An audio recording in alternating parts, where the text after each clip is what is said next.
Hi friends, welcome back to my channel. இன்றைக்கி என்ன video அப்படின்னு பார்த்தீங்கன்னா, நாளைக்கு தீபாவளினால தீபாவளிக்கு வெடிலாம் வாங்கியிருக்கோம். என்னென்ன வெடிலாம் வாங்கியிருக்கோன்னு பார்க்கலாம் வாங்க.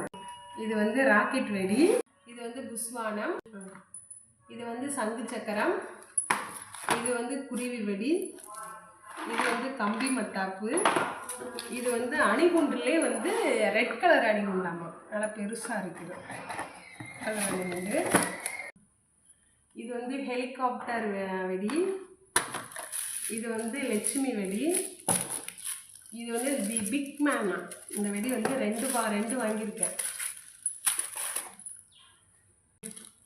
இது வந்து 12 ஷாட்டு, அதில் 2 வாங்கியிருக்கேன். இது ஒரு கலரு, இது ஒரு கலரு. அதுக்கப்புறம் வந்து 1 பிக், இது வந்து ஒரு பாக்ஸு, இது வந்து 1 kg. இது வந்து 100 வாலா, இது வந்து ஸ்கை பிச். இப்போ வந்து இந்த வெடிலாம் வாங்கினதுக்கு ஒரு வெடி வந்து ஃப்ரீயாக கொடுத்தாங்க. அது என்னென்னா இந்த வெடி தான். இது வந்து 250 ரூபாயாம். இந்த ஒரு வெடி மட்டும் இவ்வளோ வாங்கினதுனால ஃப்ரீயாக கொடுத்தாங்க. டாடா பாய், அடுத்த வீடியோவில் பார்க்கலாம்.